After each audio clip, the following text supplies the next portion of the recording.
Tesalonicenses capítulo 5, versículo del 1 al 3. Vamos a estar meditando en esta mañana. Dice la palabra de Dios: pero acerca de los tiempos y de las ocasiones, no tenéis necesidad, hermanos, de que yo os escriba, porque vosotros sabéis perfectamente que el día del Señor vendrá así como ladrón en la noche, que cuando digan paz y seguridad, entonces vendrán sobre ellos destrucción repentina, como los dolores a la mujer encinta, y no escaparán. Padre Celestial, queremos en esta mañana pedir tu dirección, que tú guíes las palabras, los pensamientos, Señor, y que realmente tu nombre sea glorificado y tu palabra pueda ser expuesta conforme a lo que has establecido, Señor.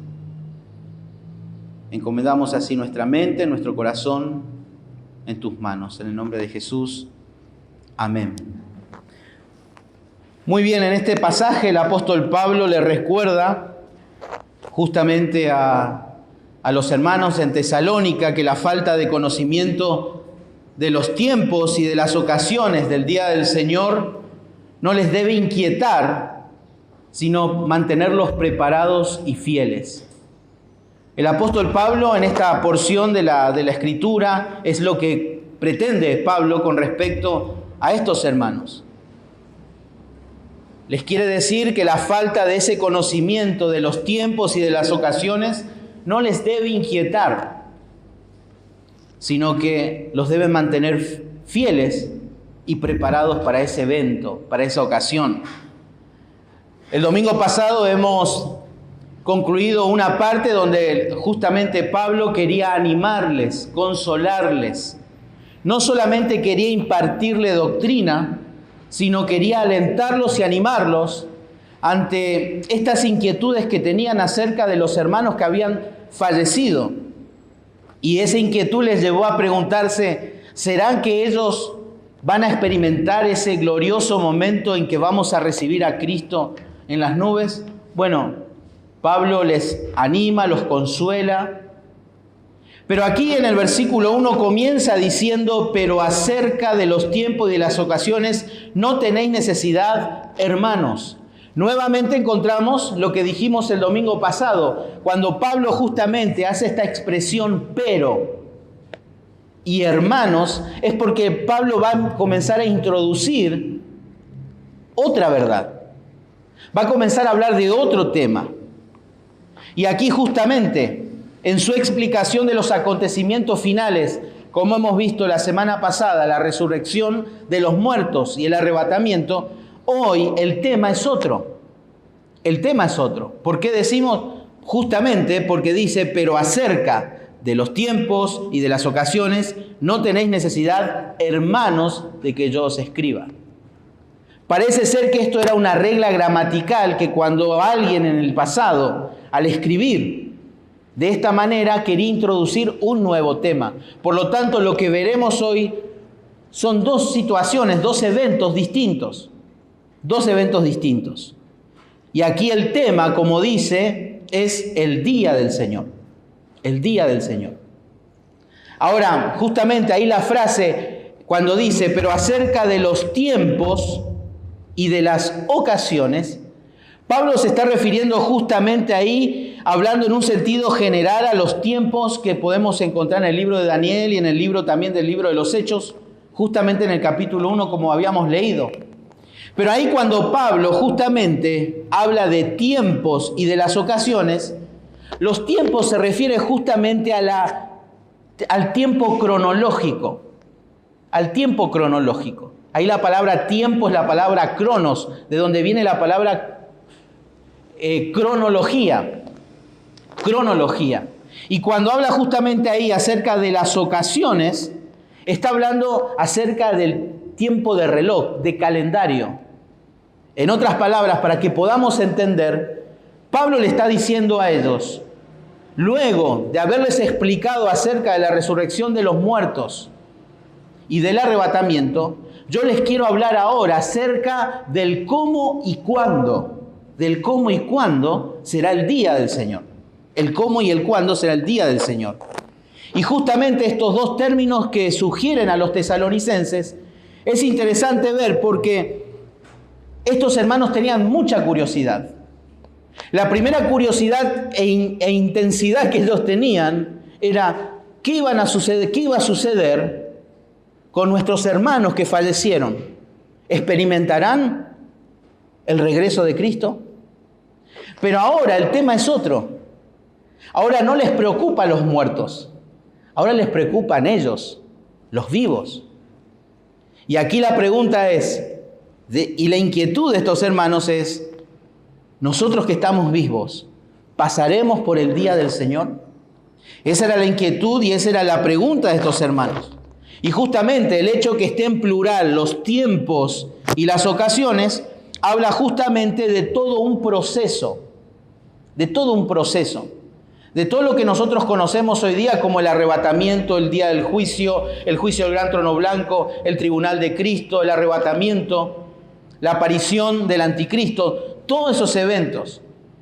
Pero lo que específicamente estos hermanos se referían en sus preguntas, que probablemente Timoteo se las llevó a Corinto al apóstol Pablo, era acerca del arrebatamiento y acerca del día del Señor.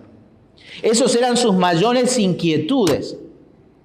Fíjense en 2 de Tesalonicenses, capítulo 2, versículo 1 y 2, dice: pero con respecto a la venida de nuestro Señor Jesucristo y nuestra reunión con Él, os rogamos, hermanos, que no os dejéis mover fácilmente de nuestro modo de pensar, ni os conturbéis ni por espíritu, ni por palabra, ni por carta, como si fuera nuestra, con el sentido de que el día del Señor está cerca.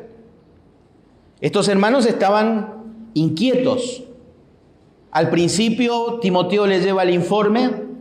Probablemente estas personas que habían creado el tumulto habrían enseñado que realmente ellos iban a pasar el día del Señor. Esto quiere decir que entre estos tumultuosos habían también judíos, porque los judíos estaban al tanto acerca de lo que era el día del Señor. Pero justamente a su pregunta referente a cuánto llegaría el día del Señor, Pablo le responde también. Pablo le responde. ¿Y cómo le responde? Volvamos ahí al capítulo 5 de 1 Tesalonicenses, versículo 2 dice: porque vosotros sabéis perfectamente que el día del Señor vendrá como así como ladrón en la noche. Pero también les dice: ustedes no tienen necesidad, hermanos, de que yo os escriba. Acerca de los tiempos, acerca del cómo y cuándo será el día del Señor, ustedes, hermanos, no tienen la necesidad de que yo les escriba y dándoles explicaciones. Y bueno, acá está el problema, aquí está la pregunta. ¿Qué quiere decir Pablo justamente cuando les dice que él no necesitaba escribirles nada? Bueno, uno se puede preguntar, ¿es porque Pablo ya les explicó toda la doctrina del día del Señor y por eso les dice, bueno, no hay necesidad de que yo les escriba, ya les enseñé todo? Esa podría ser una pregunta, porque justamente ahí en 2 Tesalonicenses, yo les leo, en el capítulo 2, versículo 5, dice: ¿no os acordáis que cuando yo estaba todavía con vosotros os decía esto? Evidentemente el apóstol Pablo les enseñó acerca de eso. O quizás la otra pregunta que podemos hacer es, ¿o porque no hay nada más que explicar? Bueno, Pablo se tomó el tiempo de enseñarles, pero acuérdense que Pablo no les instruyó lo suficiente porque la ida de ellos fue de manera sorpresiva. No se esperaban irse tan rápido.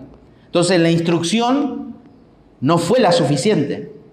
Y Pablo necesitaba instruirles en cuanto a esto perfectamente. Pero pensando en esas dos preguntas que probablemente nos hacemos, las dos sean razonables. Las dos sean razonables, porque el punto ahí cuando Pablo les dice en el versículo 2, porque vosotros sabéis perfectamente que el día del Señor vendrá así como ladrón en la noche. Ellos estaban en conocimiento de esto. Ahí la palabra perfectamente quiere decir minuciosamente, precisamente. Ellos tenían un conocimiento claro de lo que era el día del Señor. Por eso Pablo les dice, por favor, hermanos, en la segunda carta, no se dejen llevar por palabras, por cartas o como por algo que yo les mandé a ustedes, porque ustedes saben muy bien y están instruidos acerca del día del Señor. Pero luego resulta que lo que conocen bien es el hecho de que todas estas cosas en realidad están ocultas. Mateo capítulo 24, y vamos a leer después, ahora no lo busquen, después vamos a ir a Mateo 24, versículo 36. Justamente el mismo Señor les dice que ni siquiera los ángeles, ni el mismo Hijo sabe la hora y el día, solamente el Padre. Por lo tanto, todo está oculto en la mente y en la voluntad y en los designios y en la soberanía de Dios Padre. Todo está en su mente, todo está en su decisión. Todo está en su decisión. Y luego, como leímos hoy en Hechos capítulo 1, versículo 7, el Señor le responde, ¿qué va a pasar con la restauración de Israel? A ustedes ahora no les incumbe saber eso. Por lo tanto, todos esos planes futuros, escatológicos con respecto al día del Señor, están en la mente del Padre. El cómo y el cuándo. El cómo y el cuándo. Pero como dijimos la semana pasada, que a veces la ignorancia puede ser muy nociva para el cuerpo, para la iglesia, el no teniendo un conocimiento claro, en este caso, de lo que será la resurrección de los muertos, el arrebatamiento, esa ignorancia puede ser muy nociva. ¿Por qué? Porque, como en el caso de los tesalonicenses, podría crearse una desesperación pagana, como la que ellos pensaban, que la vida se terminaba. Una vez que morimos, aniquilación total del alma y del cuerpo.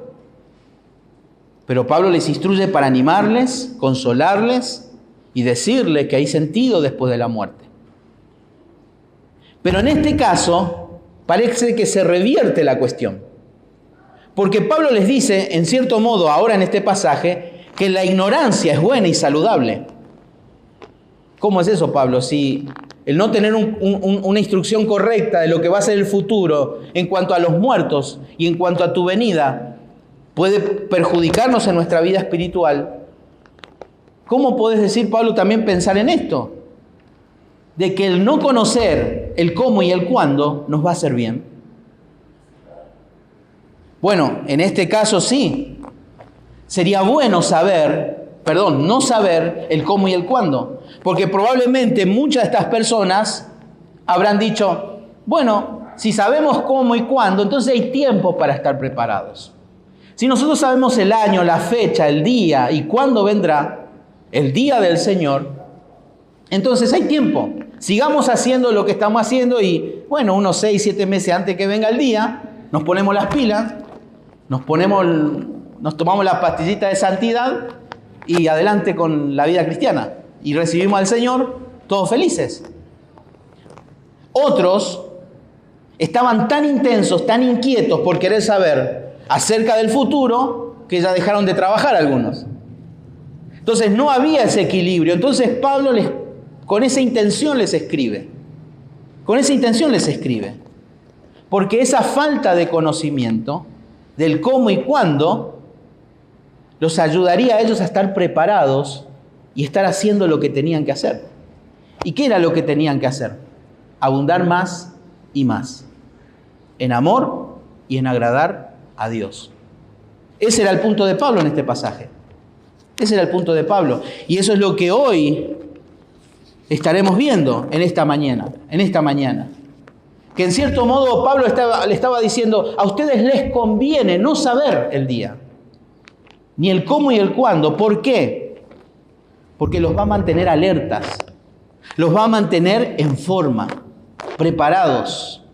Y estar preparados espiritualmente para el regreso de Cristo no requiere una fecha, no requiere estar con un reloj o estar buscando información por todos lados para ver cuándo será el día que el Señor vendrá o cuándo será el día del Señor.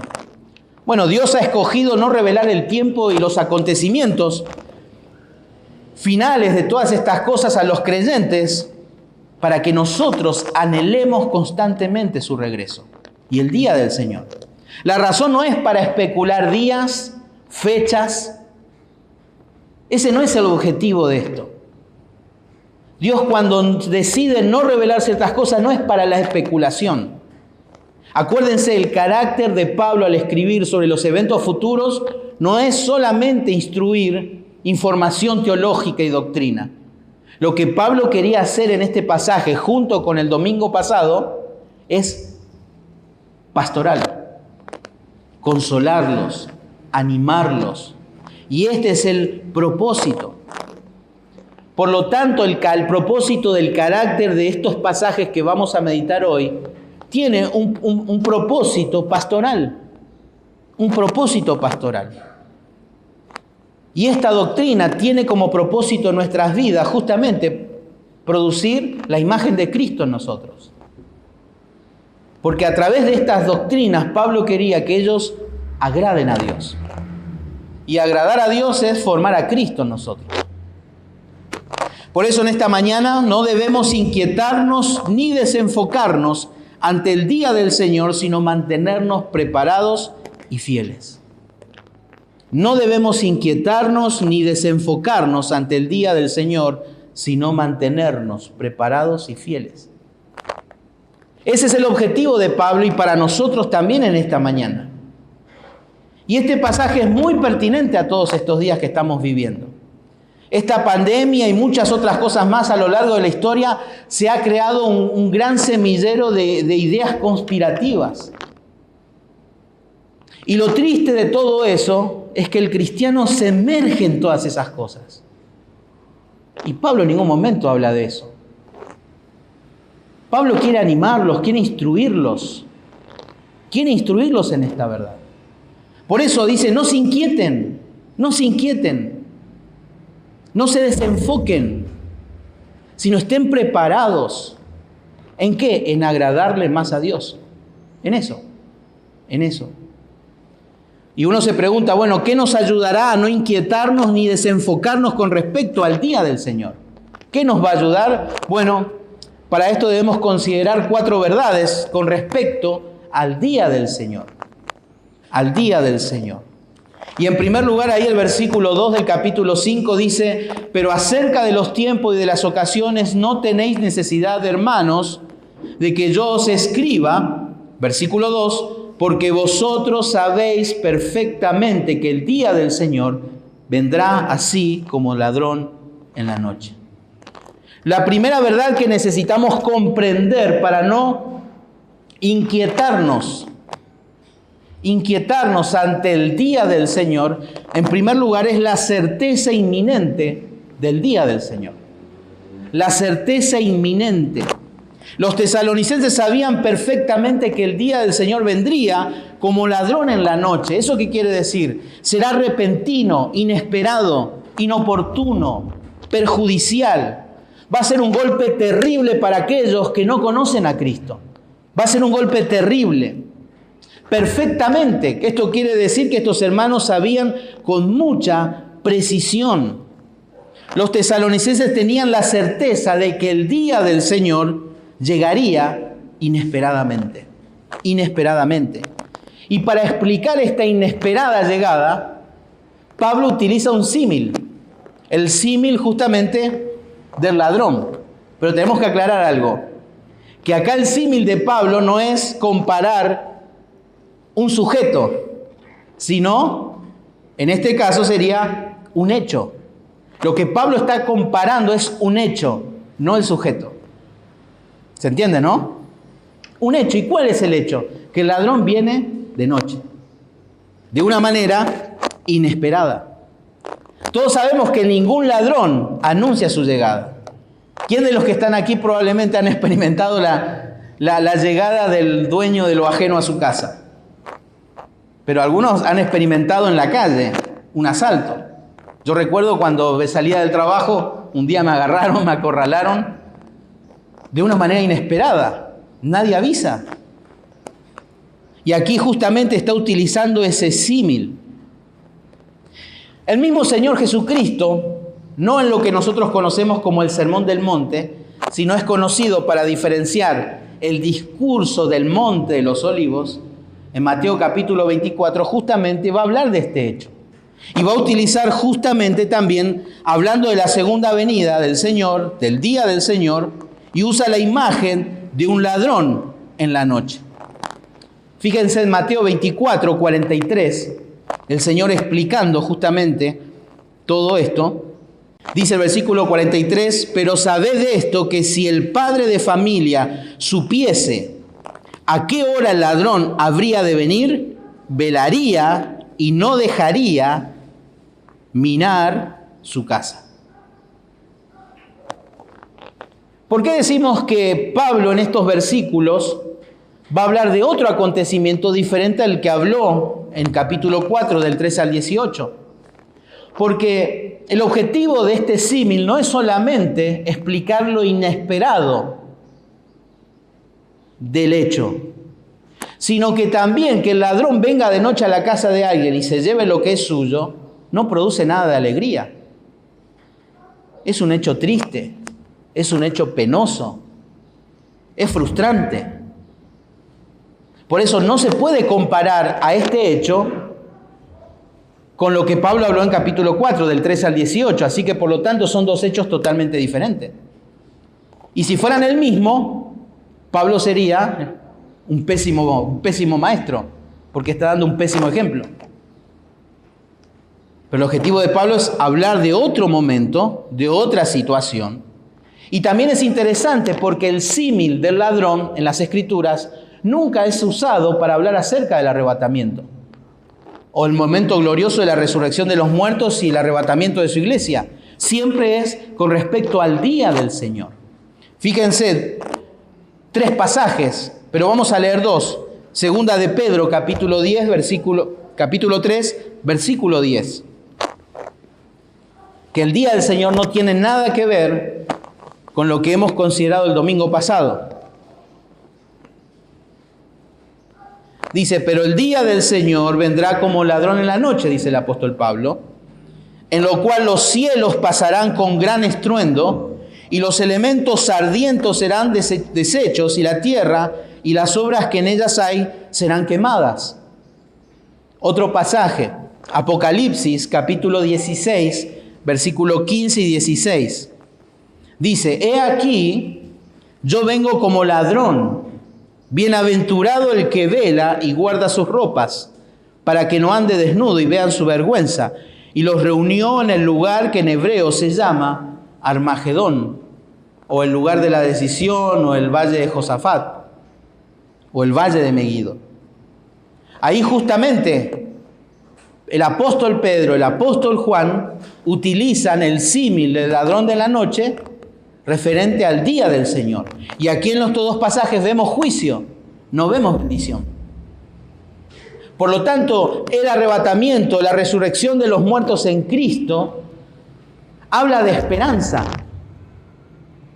Pero este pasaje hoy habla de un hecho espantoso, terrible, terrorífico. Lo que vamos a ver en las Escrituras con respecto a este día. Pero bueno, hay un problema aquí. Pero este es un problema actual, nuestro. Estos hermanos tesalonicenses sabían que era el día del Señor. Y creo que la mayoría, no sé si la mayoría o quizás la minoría, quizás no tenga conocimiento. ¿Qué es el día del Señor entonces? ¿Qué es el día del Señor? Bueno, tratemos entonces de entender el día del Señor. Primero, lo que no es el día del Señor. Vamos a ver rápidamente algunos versículos para poder entender esto. Filipenses capítulo 1, versículo 10. Filipenses capítulo 1, versículo 10. Dice la palabra de Dios, para que aprobéis lo mejor, a fin de que seáis sinceros e irreprensibles para el día de Cristo. Irreprensibles para el día de Cristo. Capítulo 2, versículo 16.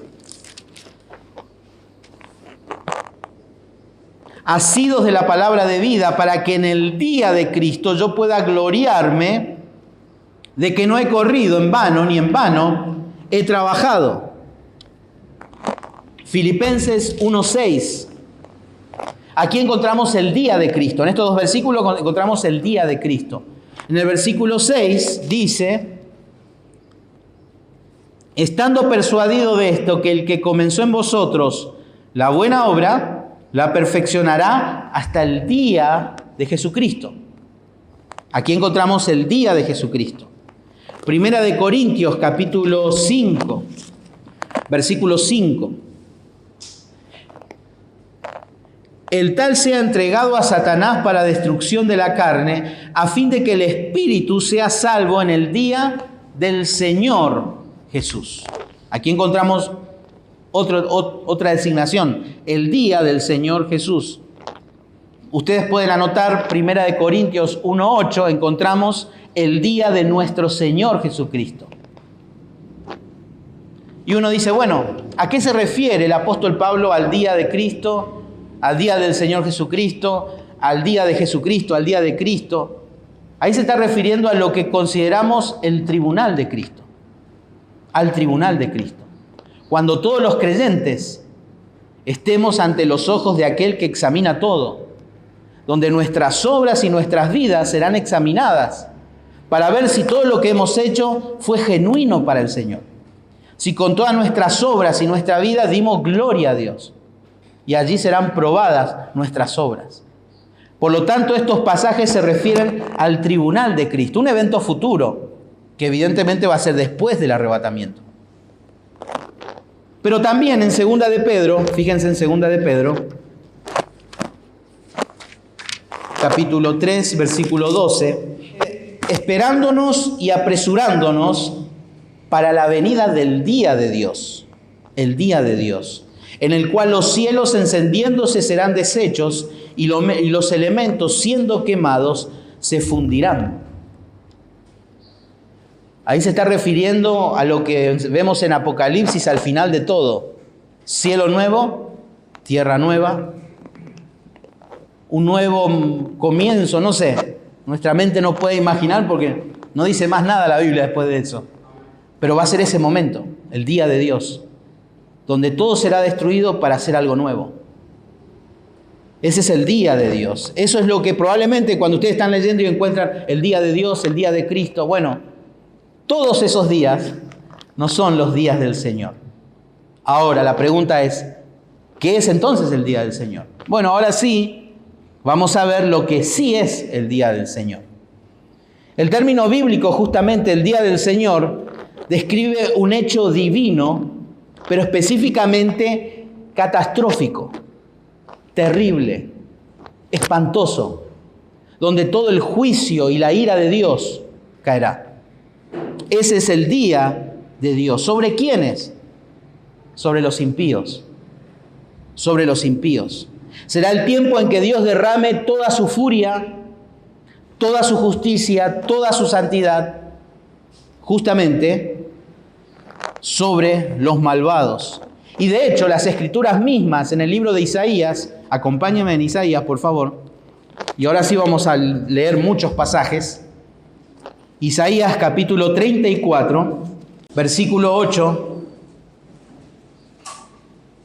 dice, porque es día de venganza de Jehová, año de retribuciones en el pleito de Sión.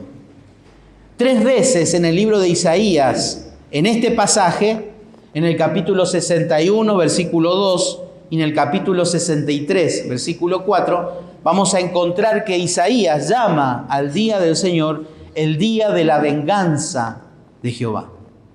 El día de la venganza de Jehová. Por eso sería un poco tonto pensar que el día del Señor es el arrebatamiento.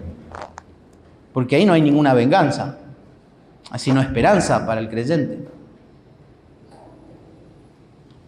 En todo el Antiguo Testamento 19 veces aparece justamente este término, el día del Señor.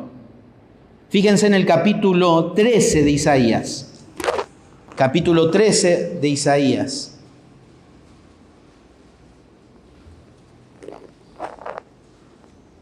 Dice, aullad, porque está cerca el día de Jehová, vendrá como asolamiento del Todopoderoso.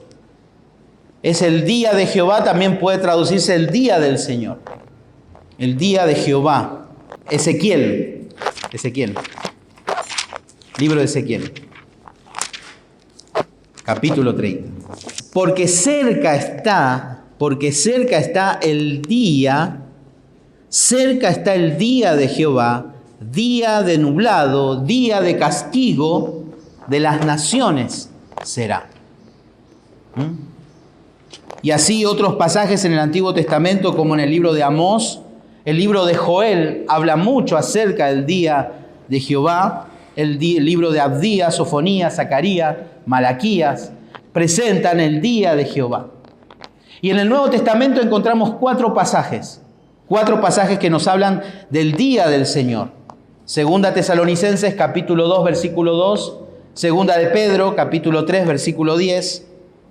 Hechos, capítulo 2, versículo 20. Y el pasaje que estamos considerando en capítulo 5 de Primera Tesalonicense. 4 veces el día del Señor. Pero también encontramos algunos pasajes que hacen alusión también al día del Señor. Por ejemplo, Apocalipsis. Fíjense en Apocalipsis, capítulo 6, que también vamos a detenernos a meditar en un rato. Capítulo 6, versículo 17. Aquí el apóstol Juan lo llama porque el gran día de su ira ha llegado. ¿Y quién podrá sostenerse en pie? El día de su ira, el día de su ira. Capítulo 16 de Apocalipsis. 14.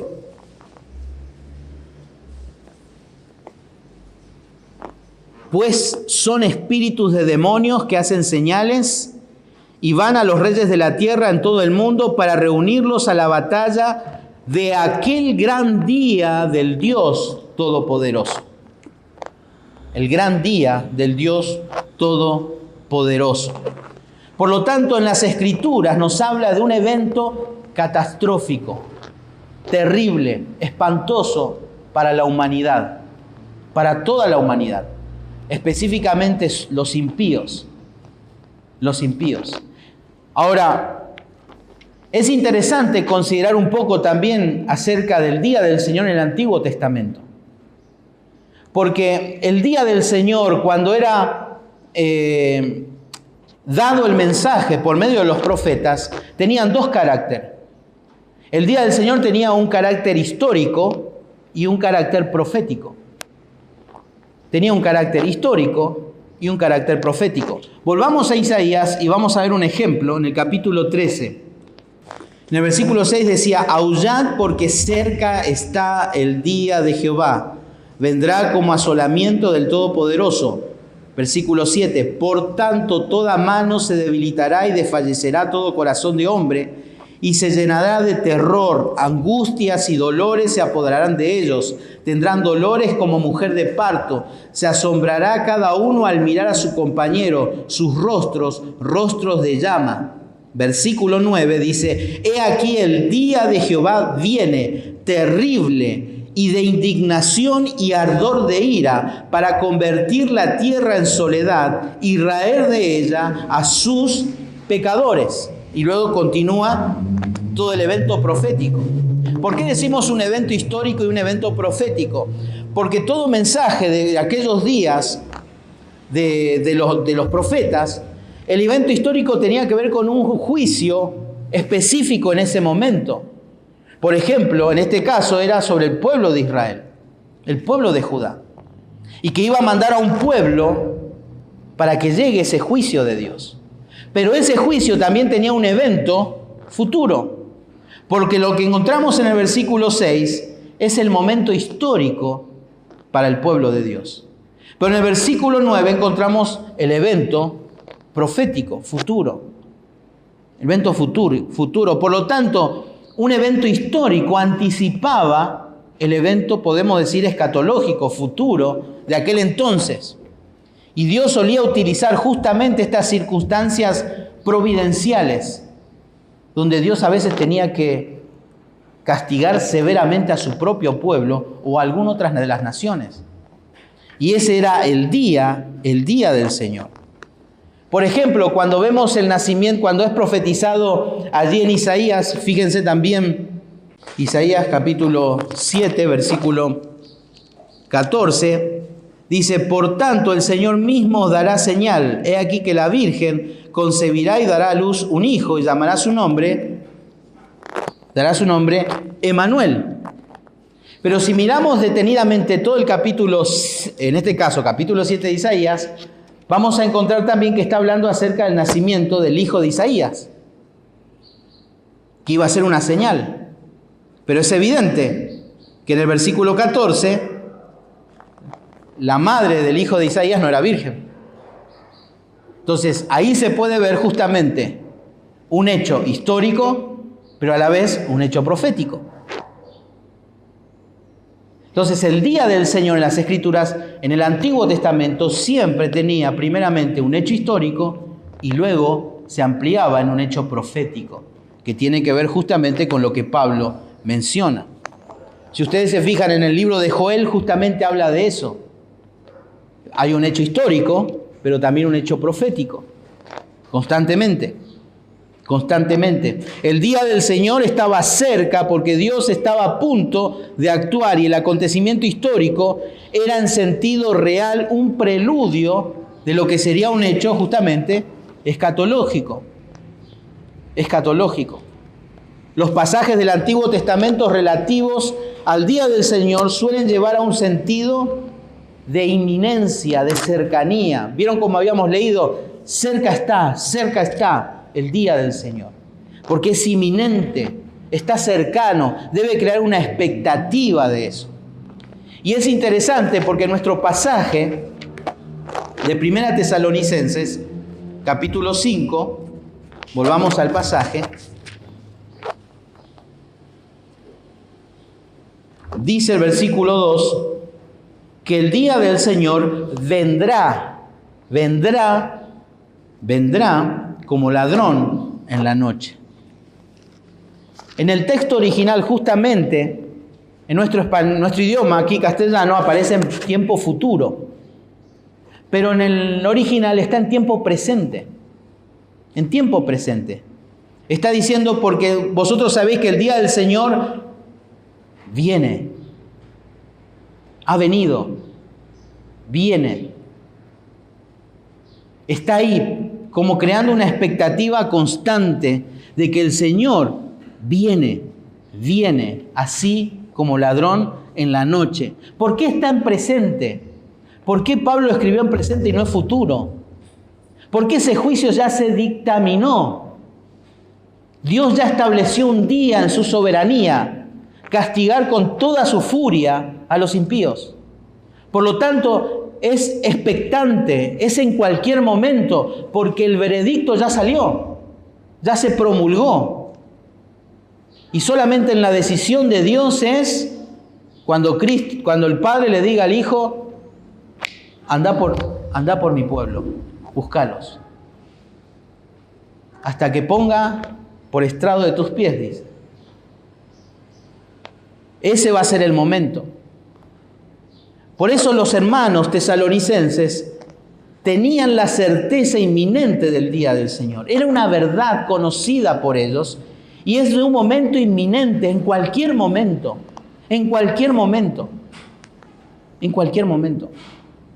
Es sin duda que para que ese momento suceda, como lo vamos a seguir meditando el próximo domingo, el pueblo de Dios no debe estar presente.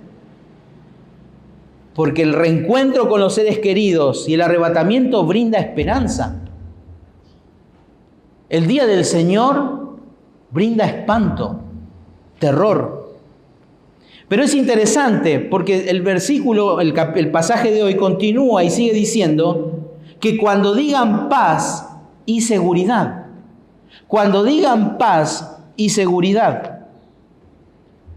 por lo tanto, no debemos inquietarnos ni desenfocarnos ante el día del Señor, sino mantenernos preparados y fieles. ¿Cómo logramos esto? Teniendo justamente la certeza inminente del día del Señor.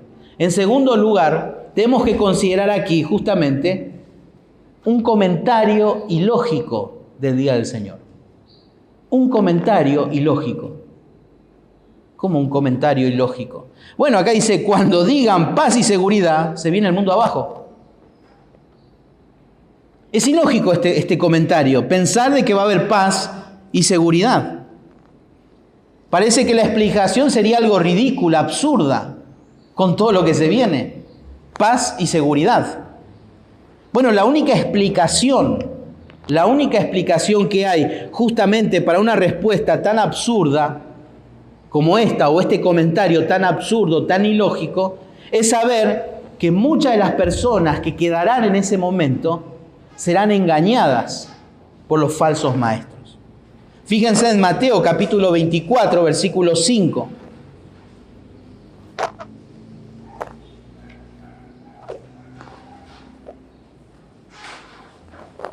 Versículo 5 dice: porque vendrán muchos en mi nombre diciendo yo soy el Cristo, y a muchos se engañarán. Versículo 11: y muchos falsos profetas se levantarán y engañarán a muchos. Versículo 24: porque se levantarán falsos cristos y falsos profetas y harán grandes señales y prodigios, de tal manera que engañarán, si fueren posible, aún a los escogidos. Por lo tanto, la tarea fundamental de los falsos profetas va a ser engañar. Engañar. Y cuando todo parezca color de rosa, ahí se desata toda la ira, toda la furia de Dios. Tales engañadores mentirosos embaucarán a un mundo haciéndoles creer que la paz y la prosperidad están a la vuelta de la esquina. Y a pesar de las señales siniestras que del día del Señor se están haciendo, está cerca de una manera rápida y sorpresiva. Por lo tanto, la susceptibilidad de los incrédulos al engaño de los falsos profetas es una señal del juicio de Dios sobre ellos. Será juicio de Dios. Ese engaño, esa presentación de los falsos maestros será un juicio de Dios para los impíos. La ironía de la situación consiste precisamente en esto. Será cuando todo les parece ir bien, cuando les caerá encima el mayor de los males. La destrucción vendrá sobre ellos de una manera así, arrasante, rápidamente. Y esto justamente no es problema solamente de un futuro. Fue en el tiempo de los profetas. Cuando Jeremías predicaba durante 40 años, nadie se convirtió y todos se burlaron de él. Todos se burlaron. Él traía juicio de Dios, pero había otros que decían paz, paz, paz. A ese tenemos que escuchar, porque Él nos promete paz, decía la gente.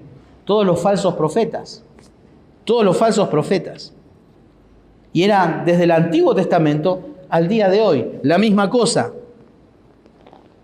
Y como leímos ahí en el versículo 24, muchos dicen que harán señales y prodigios.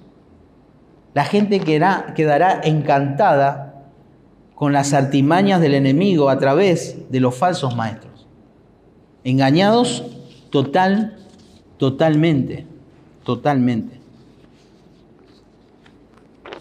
En tercer lugar, fíjense en el capítulo 5 nuevamente, no solamente hay un comentario ilógico, absurdo, sino que aquí en el versículo 3, en la segunda parte, dice: entonces vendrá sobre ellos destrucción repentina, como los dolores a la mujer encinta.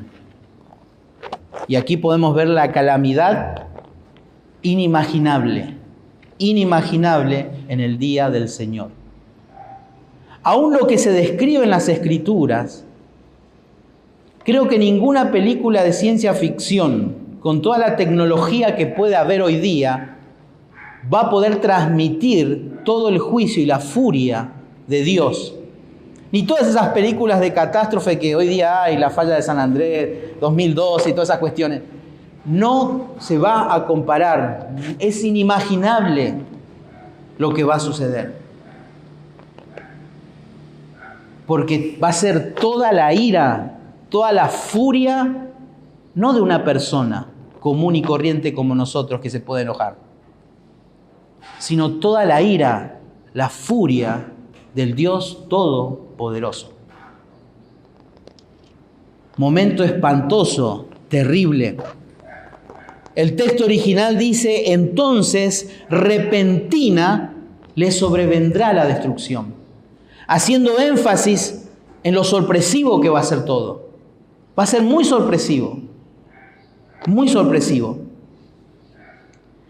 Y justamente, como diciendo, va a ser de repente, va a venir justamente esta destrucción. Y es muy gráfico justamente y muy vívido la imagen que aquí Pablo está dando. Pero cuando Pablo habla de destrucción, no está hablando de aniquilación. Aunque si bien esa palabra quiere decir aniquilación, pero Pablo no está utilizando para hablar de una aniquilación. Pablo lo que está aquí hablando es justamente para describir la suerte del impío, solo en términos no de dejar de existir, sino como un estado consciente de lloro y lamentación, de una enorme sensación de pérdida, de una ruina, de una exclusión totalmente irreparable. La palabra indica aquí justamente la ruina del bienestar del ser humano. Cuando dice vendrá, entonces vendrá sobre ellos destrucción repentina, la destrucción del bienestar.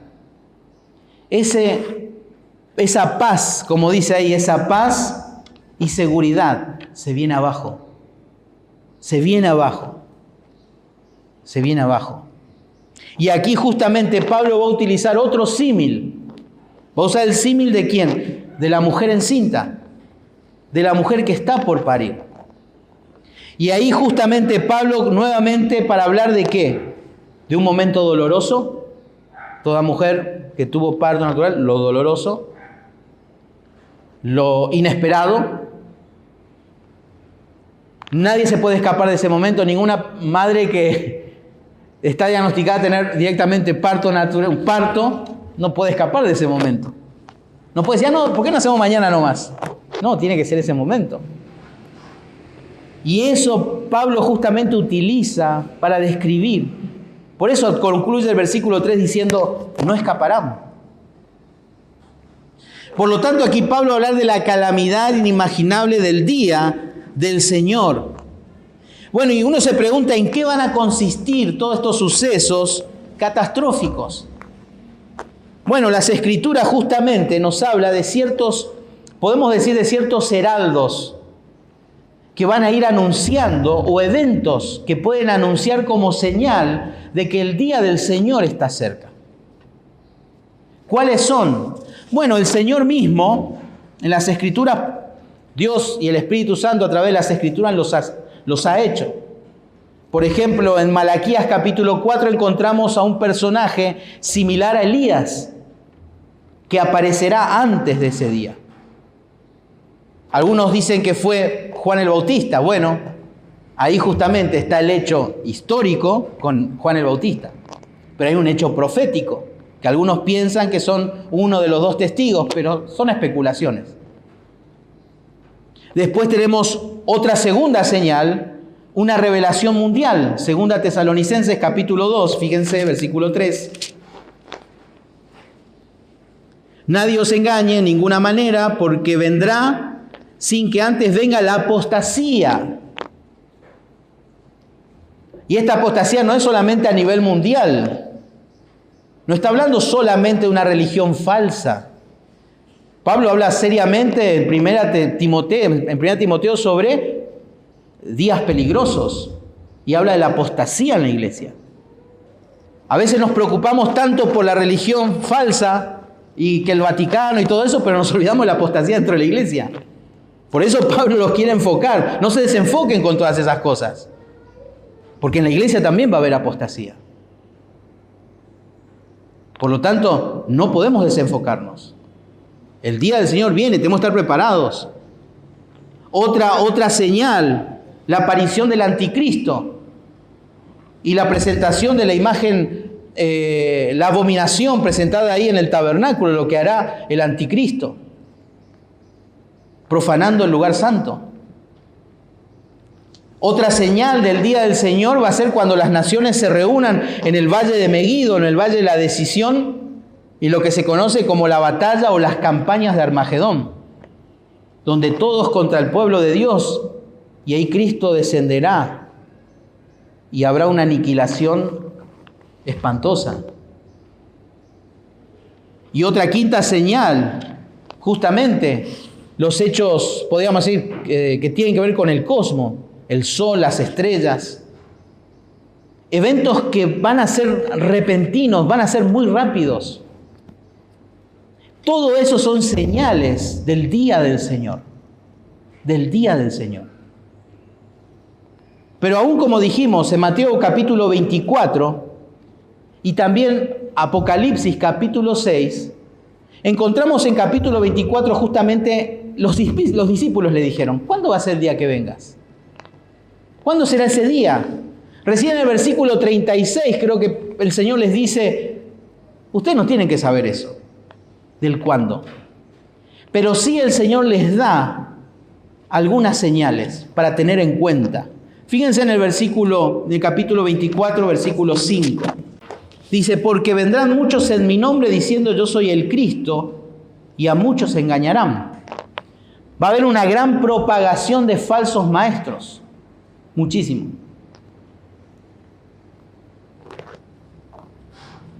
Acá en Paraguay tenemos uno muy popular en la tele. Eso nos da un poco de esperanza todavía porque dice que va a haber una gran propagación. Una gran propagación. En la tele y en los medios de comunicación, en redes sociales se pueden considerar 3, 4 más terribles, pero esto está hablando de una gran propagación de falsos maestros, que eso anuncian la venida del día. ¿Por qué? Porque tienen que engañar, esa es su función, engañar. Si ustedes se fijan después en Apocalipsis capítulo 6, el primer sello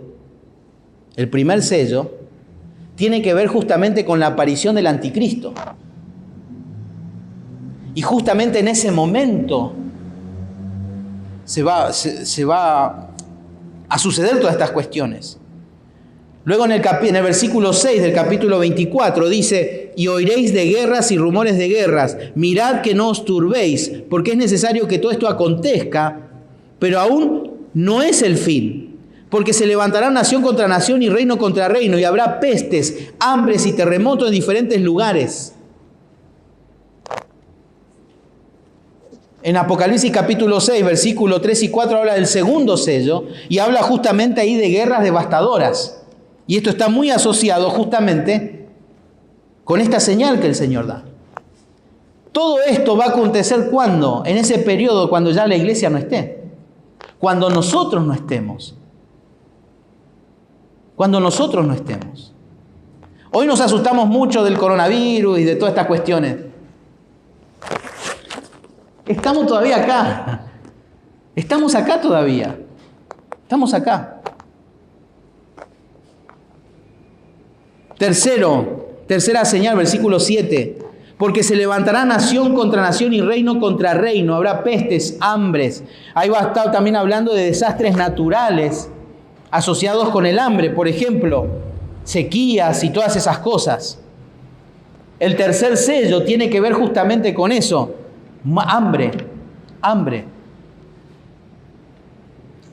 Luego en el versículo 9 encontramos otra señal. Entonces se entregarán a tribulación y os matarán, y seréis aborrecidos de todas las gentes por causa de mi nombre. Va a haber el martirio de muchos creyentes. Se levantarán creyentes en el tiempo terrible. Y versículo 14 dice, y será predicado este evangelio del reino en todo el mundo, para testimonio a todas las naciones, y entonces vendrá el fin. Aquí el Señor está presentando el preludio del día del Señor. Cuando esto suceda, viene la ira, toda la furia, y los describe justamente como dolores de parto. Estas escrituras, estas palabras de Pablo, del apóstol Juan y del mismo del Señor, no tienen el fin como en la Edad Media, que se le hacía tener miedo a la gente y se la manipulaba de esa manera. Todo esto depara a aquellos que no conocen al Señor. Y es triste. Y es espantoso. Porque dice el versículo al final de 1 Tesalonicenses, y no escaparán. Y no escaparán. Ahí habla de ¿qué? Del castigo inevitable en el día del Señor. El castigo inevitable del día del Señor. Nadie va a escapar. Nadie. Y Pablo les dice a estos hermanos, no debemos inquietarnos ni desenfocarnos. No debemos ante el día del Señor. Sino que mantenernos preparados y fieles. Fieles. Estos hermanos tesalonicenses, ¿qué hacían? Dejaron de trabajar. Se empezaron a meter en el chisme. Se empezaron a ocupar de los asuntos de otros y no de ellos mismos. Y Pablo les dice, ustedes encárguense de agradar al Señor y de abundar más y más en amor. Pero evidentemente estas cuestiones del futuro los estaba inquietando, los estaba desenfocando. Pablo les escribe para animarles y exhortarles a tomar la senda correcta. El Señor va a venir, estén preparados. Pero no se desenfoquen. No se desenfoquen. Vayamos y descansemos en la promesa que el Señor viene por su iglesia. Dice, miré cuando abrió el 6º sello. Y aquí hubo un gran terremoto. Y el sol se puso negro como tela de silicio. Y la luna se volvió toda como sangre. Y las estrellas del cielo cayeron sobre la tierra como la higuera deja caer sus higos cuando es sacudida por un fuerte viento. Y el cielo se desvaneció como un pergamino y se enrolla, y todo monte y toda isla se removió de su lugar. Y los reyes de la tierra, y los grandes, los ricos, los capitanes, los poderosos, y todo siervo y todo libre, se escondieron en las cuevas y entre las peñas de los montes, y decían a los montes y a las peñas, caed sobre nosotros y escondednos del rostro de aquel que está sentado sobre el trono y de la ira del Cordero, porque el gran día de su ira ha llegado. ¿Y quién podrá sostenerse en pie? Día espantoso para aquellos que no son del Señor. Día espantoso. Por lo tanto, no debemos nosotros inquietarnos, ni siquiera desenfocarnos en esto. El hecho de decir, bueno, yo soy del Señor, lo vamos a ver la semana que viene, que Pablo le dice, quédense tranquilos, ustedes no van a estar en ese momento. Pero mientras tanto, ¿qué debemos hacer? ¿Cuál es la implicación para nosotros en el día de hoy? Bueno, los creyentes deben consolarse con la realidad de saber que un día vamos a ser arrebatados antes de la llegada del día del Señor. Espantoso, terrible, catastrófico, donde todo impío experimentará los horrores de ese momento. Pero sin embargo, el conocimiento de ese evento se avecina de una manera muy rápida. Muy rápida. Y a veces pensamos en los eventos que suceden alrededor nuestro para ver el Señor viene. Pero a veces es necesario que nos miremos nosotros mismos. ¿En qué estamos haciendo de nuestra vida? ¿En qué estamos gastando nuestro tiempo pensando? ¿En qué estamos gastando nuestro tiempo hablando con otros? En nuestro tiempo con respecto a nuestro servicio al Señor, ¿qué estamos haciendo? ¿Qué estamos haciendo? Personas que no conocen a Cristo, que conocemos, si no experimentan la muerte antes de este día, les espera todo esto. Les espera todo esto. La realidad trágica es que quienes rechazan al Señor Jesucristo van a experimentar tanto la ira, y esto es lo más espantoso todavía. Todo lo que van a experimentar en ese momento solamente va a ser temporal. Temporal. Porque después se avecina la condenación eterna. Y lo más espantoso de esto es que cuando ven que la tercera parte de la tierra se está destruyendo, la gente, como relata Apocalipsis, no va a estar gritando, sálvanos Señor, sálvanos Señor. ¿Saben lo que van a estar haciendo la gente en ese día? Maldiciendo a Dios. Maldiciendo a Dios. Aún en ese momento más terrible, van a estar maldiciendo a Dios. ¿Y eso qué nos muestra? Que odiamos a Dios, que el ser humano odia a Dios, no quiere saber nada de Dios, porque aún en ese momento más espantoso, la gente lo va a maldecir. Lo va a maldecir. Pero esto nos tiene que motivar a nosotros. Nos tiene que motivar a contar el Evangelio de Cristo al perdido. No asustarlo con estas cosas, porque esto no. Es para hablarle de su pecaminosidad y de que hay alguien que puede cambiar el destino eterno de su alma. Y es Cristo. Bajo su obra y su persona en la vida de ellos. Pero ese Dios de amor, ese Hijo, como leíamos ahí en Apocalipsis, en el versículo 16 al final decía, caer sobre nosotros y escondernos del rostro de aquel que está sentado sobre el trono y de la ira de ¿quién dice? Del Cordero, del mismo Cordero que quita el pecado del mundo, el mismo Cordero que no abrió su boca y fue directo al matadero. Ese Cordero un día también toda su ira, porque Él es el Santo. Y cuando se hable justamente la escena de los sellos, Juan lloraba y decía, no había nadie que pueda romper ese sello. ¿Y quién apareció? El Cordero. Y dice que Juan lloró porque era el único digno de desatar esos sellos. Los sellos de espanto para los impíos.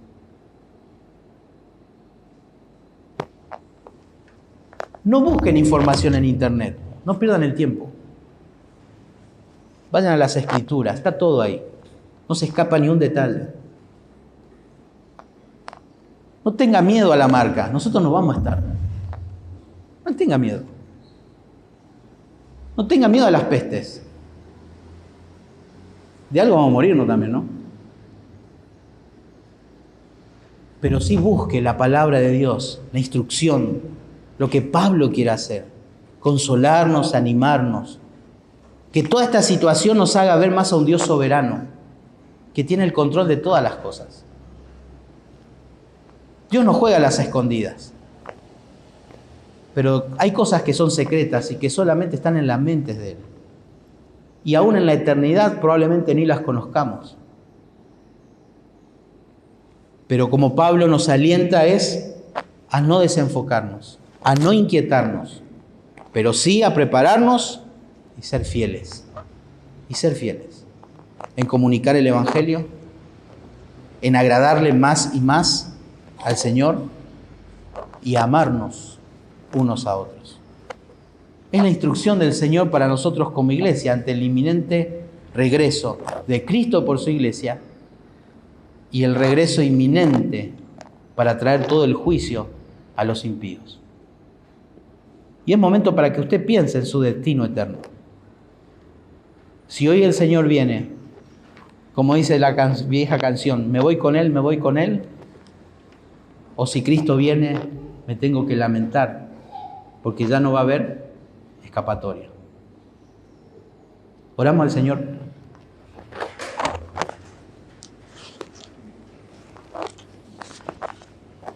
Padre Celestial, te damos gracias en esta mañana por tu palabra y por la instrucción de Pablo, pero sobre todo queremos que tu palabra, Señor, a pesar de lo espantoso y lo triste que es para aquellos que no son tuyos, que están perdidos.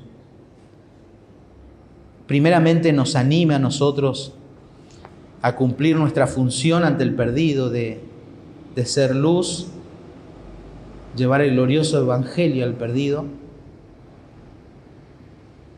Pero también, Señor, ante todos estos hechos futuros, Señor, podamos enfocarnos en hacer lo que tenemos que hacer. Como Pablo nos exhorta en su carta a agradarte, a conducirnos en santidad, a crecer en amor, a ser responsables en las tareas que nos has encomendado en la vida, en el ministerio, en la vida secular, y a ocuparnos también de nuestra vida personal ante ti, Señor, de examinar nuestro corazón, nuestros hechos, nuestras motivaciones,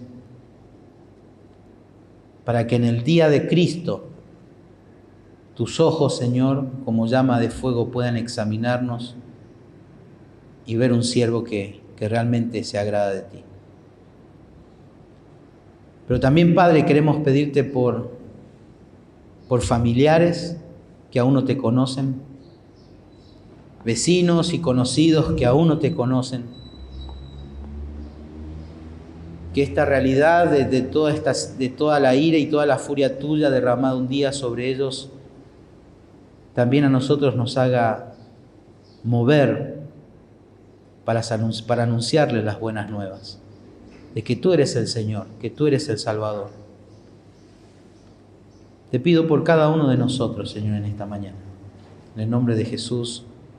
Amén.